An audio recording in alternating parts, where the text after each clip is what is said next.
I went undefeated with Chimera Azamina, taking out Fire King, taking out Snake Eye Azamina, taking out Tenpai, and taking out a Nimlaria along the way. Hey guys, this is Tom Box, and I really wanted to showcase to you Chimera Azamina, but I really wanted some level of at least performance result before I showed it to you. And finally, we have the build. So I'm going to be sharing with you guys the combo lines about this. I want to explain to you in detail how to play this. It's very different how you played the previous like Fiendsmith, Chimera. I mean, that deck was very, very strong, but with the loss of Lacrima, loss of Beatrice, there's a lot to readapt and reimagine in this deck. And in the combo line, I am going to be a bit more thorough. This video is going to be a little bit longer, but I hope that it can make you a better Chimera player and adapt your lines a little bit further. And this is one of those decks that can just chew through hand traps. So, you know what? Hit that like button, hit subscribe, ding that notification bell. Thank you guys for doing that, and let's just jump into the profile.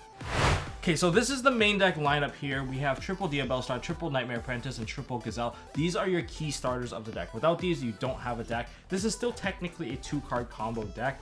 You do need to run a lot more engine typically, but we're trying to minimize that and try to play as much non-engine as possible.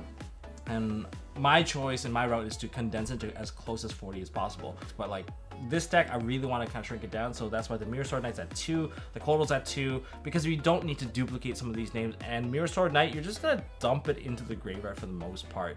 And sometimes I even side out an extra copy of Kotal because we don't get to the point where we need it.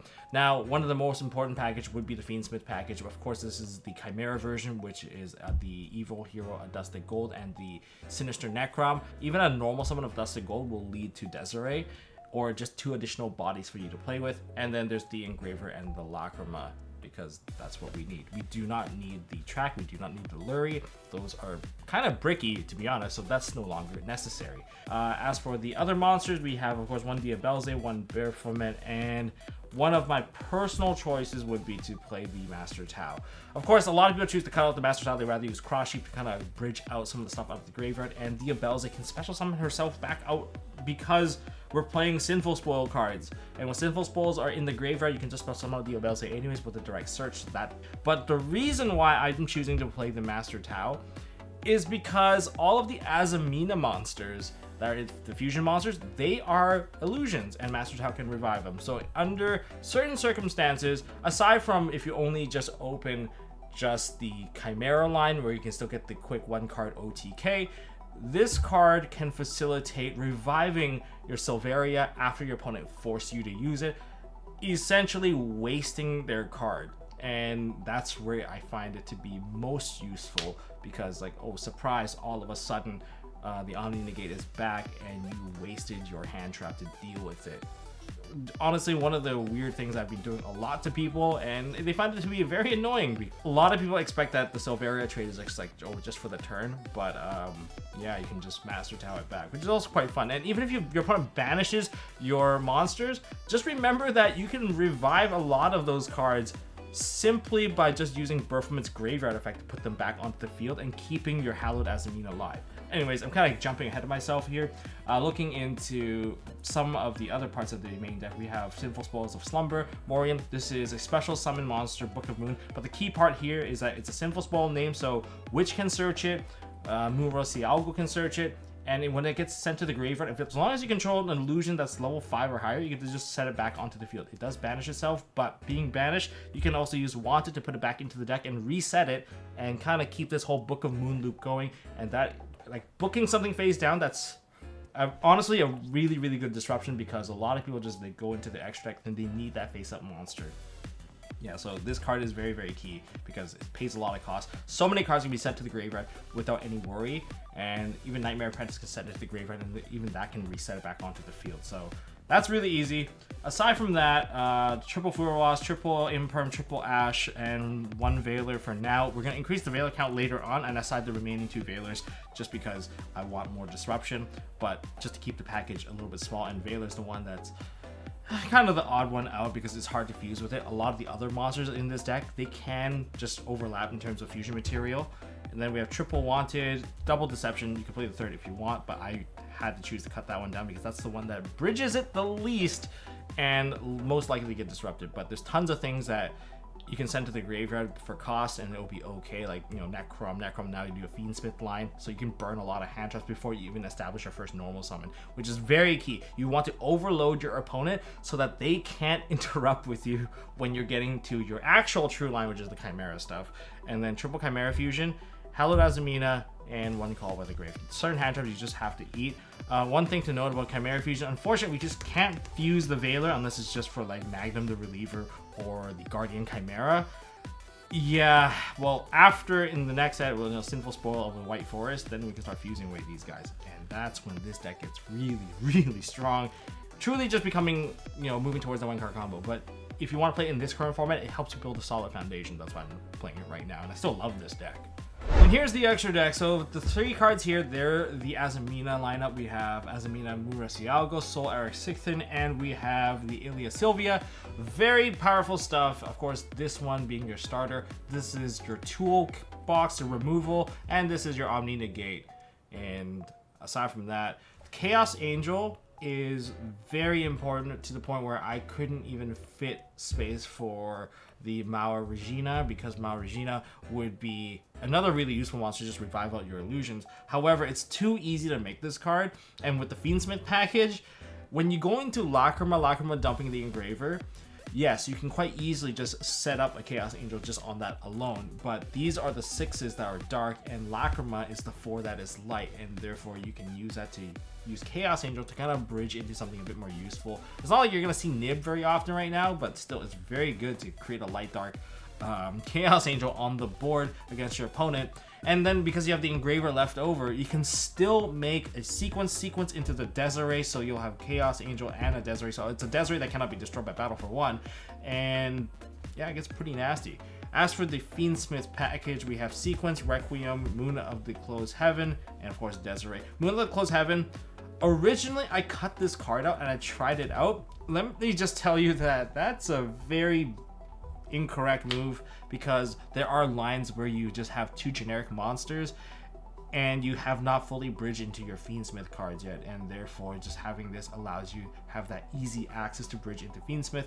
It's very, very fun, and therefore when you go into your fusions of Baphomet does not have to dump the Necrom anymore, but instead you can dump something else that's a bit more useful, such as a Master Tau for 1, and it's actually pretty fun, or even just a copy of the Mirror Sword Knight. So that's that particular package, and because it's so easy to fuse now, Cross Sheep has become one of the essential pieces to revive back your level 4s. Namely, it's going to be Mirror Sword Knight or a Gazelle, but again, it's also a beast, so it's also a fusion material for you, so you have, you know, proper fusion material just set up just from the extra deck. Of course, we have 1 copy of Burfo. I wish I could play a second copy, but there's no space right now.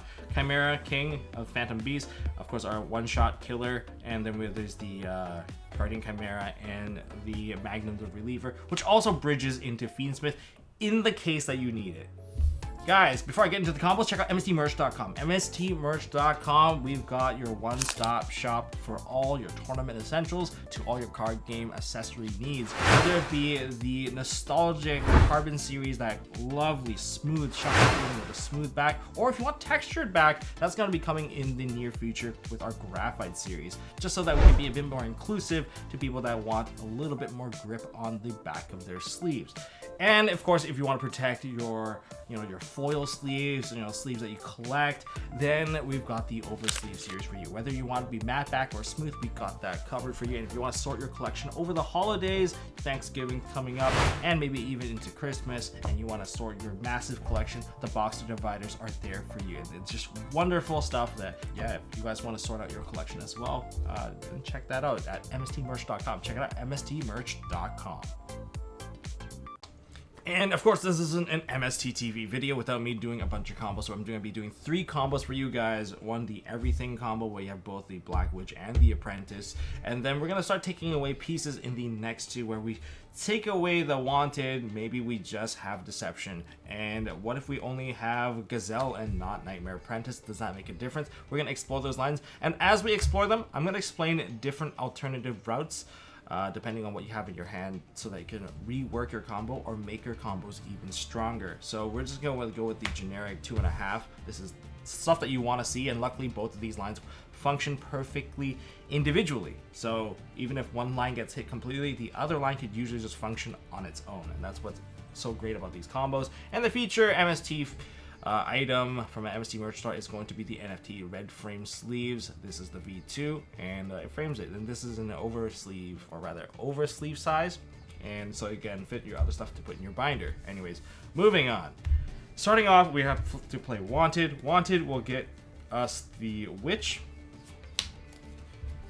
We're going to summon out the Witch by throwing away the Furloss, and the Witch effect that's going to set the Deception onto the field. We can play out one entire line without relying on the other, so that's completely fine. Activate the Deception and Deception effect. Now, depending on what you have in your hand, if you're already holding a Necrom in your hand, then throw away the Necrom. This is the best card to toss into the graveyard by any means because it enables an entire Fiendsmith line, so even if they go Ogre this and you toss the Necrom into the graveyard, that's what you want. That's like the Saki, like, oh, I have the perfect discard outlet. But in this case, we're not going to do that because we're going to include it as a part of our line. So we're going to put away our Diabelles.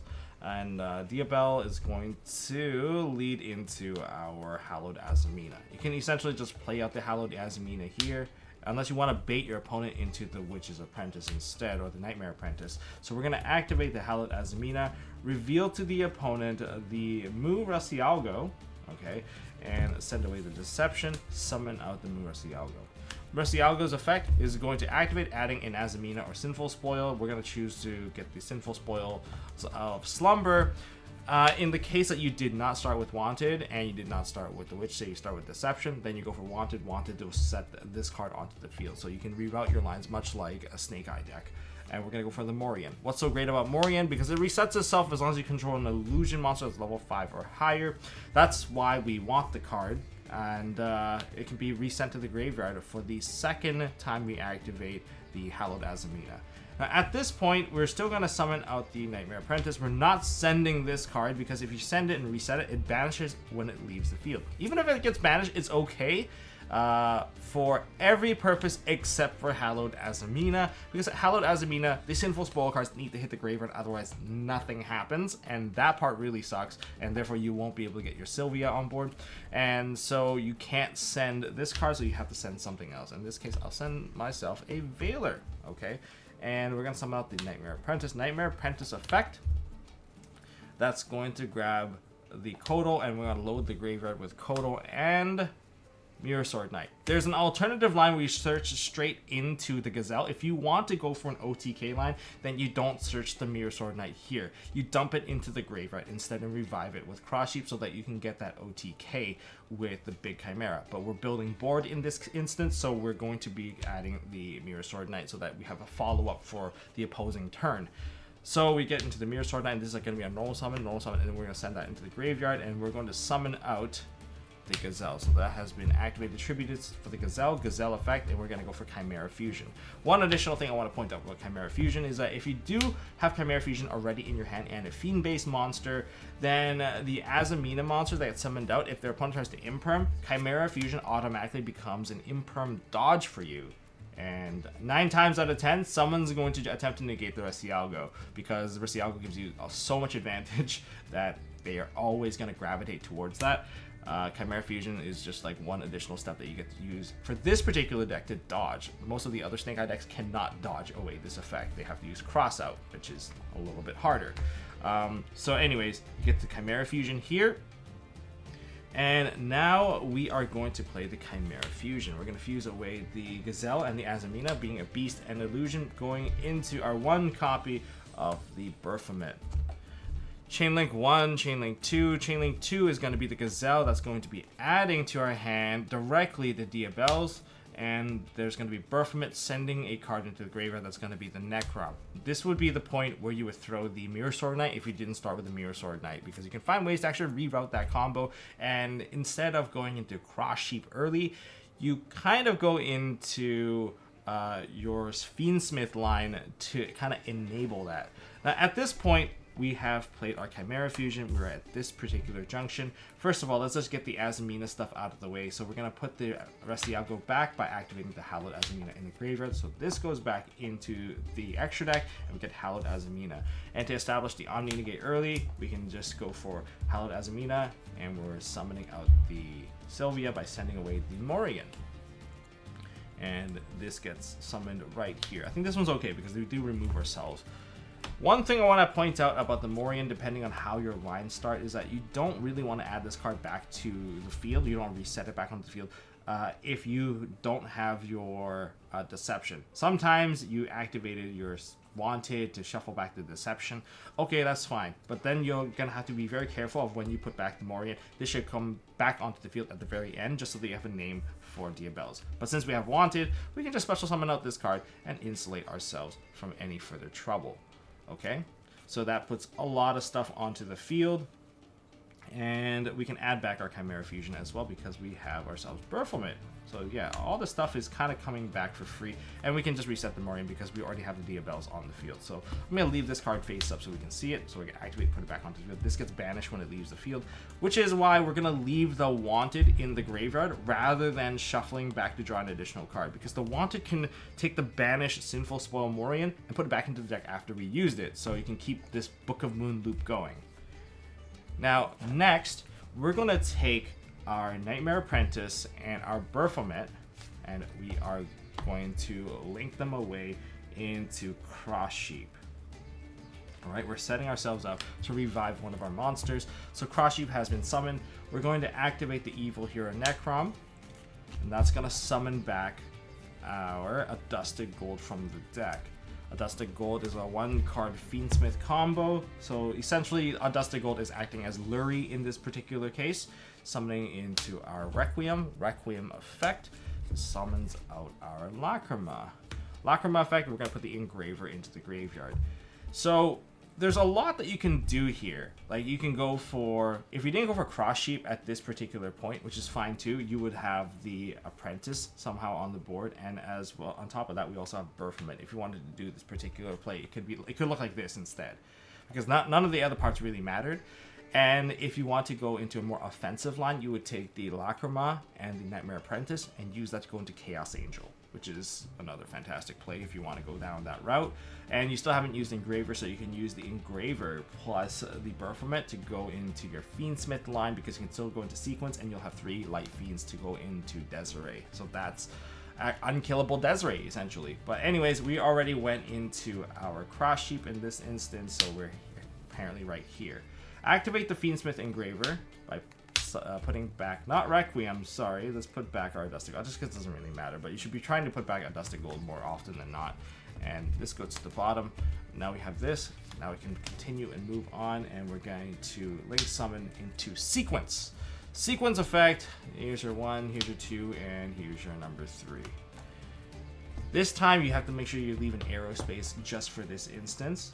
So we put these cards back, and we summon our Desiree. Cross Sheep effect is now going to activate. A fusion monster has been summoned into the arrow. And sometimes you even use the other effect of going for Chaos Angel, which is great because everything gets boosted by 1,000, which is fantastic. But you can summon back your Mirror Sword Knight in this case for the next turn, because we haven't used Big Wing Burfo, and because we haven't used Big Wing Burfo, that's to our advantage. And so we now link off the remaining 2 monsters into our SP Little Knight. Normally, if you were watching Gauzo's line, it would have went into the statue, into just giving you 2 additional interruption because you have statue plus the rabbit.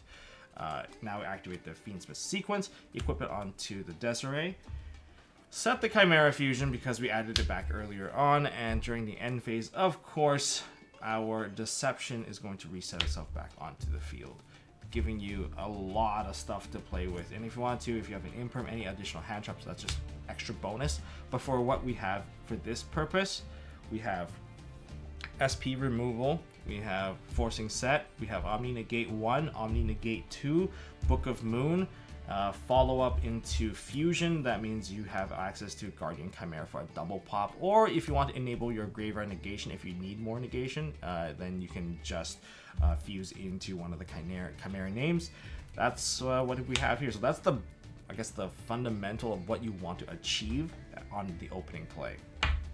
All right, combo number 2. We're gonna try to do this a little bit quicker. So this is probably my favorite hand in this deck because it has 3 lines that are working separately, and not a lot your opponent can really do about it unless they have triple hand trap or a floodgate-esque hand trap. Starting off with Deception into Necrom. Even if they ogre this card, I will not care because Necrom hit the graveyard. I have a full Fiendsmith line to follow up, and I also have the entire Chimera line to follow up with it, so it's not going to hurt me that badly. Additionally, we have 2 additional cards I can keep on playing, and if they're Chimera Fusion or any type of follow-up, they're not going to be happy about it because now we get to dodge additional cards. Of course, this is going to lead us to us getting the Hallowed Azamina. I'm just going to play out the Fiendsmith stuff first because I'm just comfortable with it that way, and even if the Fiendsmith stuff gets like disrupted, you can still get there, because if they're stopping a Dusted Gold, then I wouldn't really care. If they go a Dusted Gold, Link Summon into Requiem, and then they stop the Requiem, I wouldn't feel too bad. That would probably be the legitimate way of stopping the Fiendsmith line from ever finishing. But that's okay, because we still have the Azamina line to follow up, and that is something that we can still work with. But in any case, if that does not get negated, well, then we get ourselves Lacrima. Lacrima throws Engraver into the graveyard, and now we can activate the Engraver, putting the Dusted Gold back, and we're going to summon out the Engraver. Take these 2, and we're going to Link Summon it into the Sequence effect. We're going to put all 3 back as if they... well, as if the Desiree was always on the field. So Desiree now gets summoned onto the field, and we are left with this current field. Of course, we're not going to set up the negation just yet. I mean, we could technically just activate the Sequence and equip it until we can insulate ourselves from the infinite impermanence, but your opponent can quite easily also stop this. So even if our board kind of gets ripped apart and has a chance to get ripped apart, we're going to play the Hallowed Azamina now, and we're going to reveal the yugioh. And we can send these to the grave now. This is going to activate when the card we're going to grab, of course, is going to be Wanted because we haven't used Wanted. We're going to activate the Wanted, and that's going to give us the Diabellstar, the Black Witch. You can use the Sequence, send that to the graveyard, and now you can summon out Diabellstar, the Black Witch. Okay, and from there, we are activating the Black Witch to get the Morian onto the field. Nothing really changed about this particular field. You can activate the Sequence, equip it onto Desiree at this point, and you can proceed to just link these 2 off. They're just additional bodies that don't really amount to much unless you want to go for a Chaos Angel play, which is possible. But for now, I realize that I really don't even need these monsters on the field, and this is where you would typically go into Silver Hat Rabbit. But I'm not going for Rabbit because I don't run Rabbit. That was the one card that I had to choose to cut, and so instead I'm going straight into SP here. Like, what? That's such a weird play. Why go straight into an SP? Well, it's because I can't even use Cross Sheep in this instance without... there's nothing really good that benefits me here. So now we're going to activate Hallowed Azamina. We're going to put back the yugioh, and we're going to get the Hallowed Azamina back. You can even just get yourself an additional card here, activate the Wanted, put the Deception to the bottom of the deck, and just leaving Black Witch in the graveyard, and you draw yourself 1 additional card. So say that's the additional card. This is the graveyard now, and Morian's already on the field. You can activate the Hallowed Azamina, and we're going to put this on board, so we're going to send the Hallowed Azamina away. Now, don't put this back on the field just yet. Just remember that you have to do it later on. So there's a lot of stuff you're going to have to remember, okay? And so now we can perform our regular, scheduled programming of normal summoning at the Mirror Sword Knight effect. We're just going to do some pretty basic stuff here where we go straight into Burfo. If you already have Burfo in hand, then go for the Gazelle into the Chimera Fusion. I think that also works really, really nicely, and it also keeps you like unlocked for the most part. This is going to add to your hand the Chimera Fusion and the Gazelle. You can just play the Chimera Fusion now. Play the Chimera Fusion, and Burfo goes away. Alright. And we fuse into Chimera, King of the Phantom Beast, so you get yourself a little hand rip. Now, note, if your opponent decides to negate your stuff, you can burn away your Ilia Sylvia. You can actually burn this card away a little bit earlier. And if you do that, I'm going to give you the reroute right now. You go into Burfo instead, okay? You go into Burfo, say that you had to negate that. Like if we need the different line, oh, we actually had to negate something. Oh, okay, then you go into Burfo. Burfo is going to send It's funny enough, we're gonna send Master Tao the Chanter into the graveyard, whereas the other card is gonna add to my hand the Diabelze. So why do we do this? Because Master Tao now can special summon back Sylvia back onto the field as if it never left the field, and essentially you already traded one card against your opponent, and then you can still just special summon out Diabelze without any sort of trouble. And also Big Wing Bertham's going to summon back your Mirror Sword Knight in that case, and that's what it leads to. And then you can go Chimera Fusion, and you can go for the Sinful. You get these cards back active. So that's how you reroute it if you have to burn this card. So you still have the Omni Negate against your opponent, so they wasted a card. I love it. I really love that particular thing. Like, well, why'd you do that? It's because it's free. It's free. But let's put everything back where it was. So Diabelze is still there. Master Tao is not in my hand. So we're gonna go back to this particular fusion where we're gonna go into Chimera instead. Okay. And instead we have this hitting the graveyard. Chainlink 1. We're gonna go Chainlink 1 Gazelle, Chainlink 2 Big Wing Berthamit targeting the Mirror Sword Knight. Chainlink 3 we're gonna do a hand rip, and we're gonna add Diabelze into our hand. Okay. And then we're gonna summon back our Mirror Sword Knight. And because we still have a Sinful Spoil in the graveyard, which is our Morian, we're gonna special summon out our really annoying original Sin Keeper, Diabelze. And now we're going to activate Chimera Fusion, add that back to hand, activate Morian, set that onto the field, and that gives us a very similar level of disruption. So set the Chimera Fusion, and you're essentially good to go. Even if this card gets, even if it gets banished, because you still have Hallowed Azamina, going to move Resialgo into another copy of Wanted can basically reset this card for you later on, so you can keep the cycle going. And that's a very, very big part of this deck. So yeah, this is the other line where it's really annoying for your opponent to play through. Finally, combo number 3, the most basic hand that you're going to see, the 3 ofs. We have Diabellstar and Gazelle, so you have no fusion access, a bunch of hand traps in your hand, or some sort of board breaker. What do you do to establish a field? Well, it's quite simple. This is legitimately a 2-card combo because Gazelle gets you the card. So normal summon out the Gazelle. Gazelle's effect is going to fetch the Sinister Necrom into your hand. Necrom is going to be sent to the grave to summon out the Diabellstar. Diabellstar is going to activate, putting the Deception onto the field. After this, we're just pressing buttons. We're just putting as many monsters on the field as possible. So we're going to start with the Necrom. Necrom banished to summon out Evil Hero Adusted Gold. Adusted Gold, we're going to link summon this into our Fiendsmith Requiem. Requiem effect, we're going to activate that effect, tributing it off to summon out our Lacrima of the Crimson Tears, and she's going to send her best friend into the graveyard, which is the Fiendsmith Engraver. Alright, so all of this seems pretty basic. One thing to note is that we're going to activate the Deception here. We need the Gazelle in the graveyard because this is our key fusion material for our Link monster that can provide us with the fusion, which is the Sequence. So we're going to activate the Engraver to summon itself back. We're going to put back the Adusted Gold, and we have to put the Gazelle away. So we're going to link away the Gazelle, and we are going to summon out our Fiendsmith Sequence, which requires 1 light Fiend monster and 2 monsters. So that fulfills that condition perfectly. And now we can activate, Fiendsmith Sequence. Now you can do this line first, or you can do the Deception line. I haven't really figured out which one benefits more on going first on it. But for now, we're going to leave the Deception stuff later because they do build a nasty board on their own.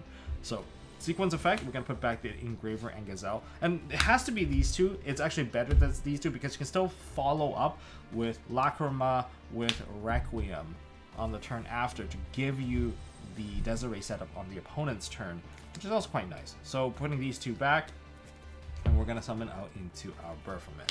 Into the middle, because we want something that Cross Sheep can always point to. And the Berthamit's going to activate. That's going to send the Mirror Sword Knight into the graveyard. And we're going to summon that card back because we're going to go into Cross Sheep. So, might as well just save ourselves some time here. We're going to link summon into the Cross Sheep, and we're going to activate the Deception to get rid of the Lacrima. That's going to add the Hallowed Azamina into our hand. Activating the Hallowed Azamina now, we're going to reveal Mu Resialgo. Well, you don't have to. You can actually jump it if you want to skip one of the interactions. Send this away. Summon Mu Resialgo onto the field, and that's going to summon back our Mirror Sword Knight. Let's summon right here. Okay. Nothing too fancy at this particular point. Move our Cielago. This effect is also going to give us the Morian into our hand. Or if you want, no, let's just go for the Morian because we already used the Black Witch, so we're going to go with Morian. We're going to link these two away because we have nothing better to make now. We're just gonna make an SP just because we're gonna lock ourselves out quite quickly. And now we can activate the Hallowed Azamina in the graveyard. Oh, it's supposed to be in the graveyard. We're gonna activate the Hallowed Azamina. We're gonna put back the Nima Cielago and put the Hallowed Azamina back into our hand. And now we can just play it again. And now we can get ourselves the Omni Negate. Crazy. Now we can proceed to use our Morian because we're going to leave the Deception in the graveyard. We don't have Wanted in the graveyard, so we're going to just activate the Morian and just set it onto the field. And so now we have 1, 2 Disruption. Activate the Mirror Sword Knight finally. This is going to summon out Burfo. Burfo is going to fetch you that the Gazelle that you played with earlier and a Chimera Fusion. And at this point, these are the 3 extra cards that we still had in our hand, so let's just reveal this for now. We're going to activate the Chimera Fusion. There's only one other monster you can summon into at this very moment, and that is going to be the Hand Ripper. So yes, we do make a little bit of a Hand Rip solution here. Hand Rip will be Chain Link Blast, so Chain Link 1, 2, and 2 is going to target this. And yeah, that's about it here. Summon this out. And we're going to add a card into our hand, which is going to be Diabelle's. That's going to do the Hand Rip. And this has been played. And we're going to special summon out this onto the field. Chimera Fusion add back to hand because we have a Burfo and we have Chimera. So end phase, they get a Hand Rip. What do we have to work with here? Also end phase, don't forget your Deception gets put back onto the field as well. So this is the board that we are working with. And the other 3 cards were completely untouched in our hand. So that's why it's kind of fun. Yes, we are losing out on one of our Omni Negates, but we still have Azamina. Now, speaking of which, if your opponent tries to bait you, okay? Your opponent tries to bait you into something, you don't have to worry about using this up. Because even if you use Azamina, like Ilia Sylvia, the whole point of this is that you can find a way to revive it quite simply by just activating the Chimera Fusion. You can go into like your Mirror Sword Knight, activate the effect, generate a body, and then go Chimera Fusion, fuse this off. You can revive your Omni Negate back onto the field just like that. So that's because it's an illusion monster. That's why it's so whack that it's so easy to kind of manipulate a lot of your graveyard. And even if your card gets banished, well, then you also have Burfman to revive it and put it back onto the board and keeping your Hallowed Azamina alive. And they have to deal with still, essentially, 1 negate, and it's also a body. 2 negate, 1 Book of Moon, SP removal, kind of anti-spell. It's gonna get a little bit annoying for your opponent, to say the least. And don't forget, like, the graveyard also has your copy of Lacrima. So if you do generate a space for your Lacrima, you can activate Lacrima, putting this back into the deck, putting the Requiem back on the board, and then you tribute it. This time you summon the Lacrima, you can dump the Engraver back into the graveyard, and the Engraver can push the sequence back into the extra deck, which allows you to have a follow-up Desiree. So that's essentially what this deck can constantly generate. If you notice, most of the end boards are constantly being the same stuff because they kind of are the same things over and over and over again. But that's the breakdown of the 3rd combo.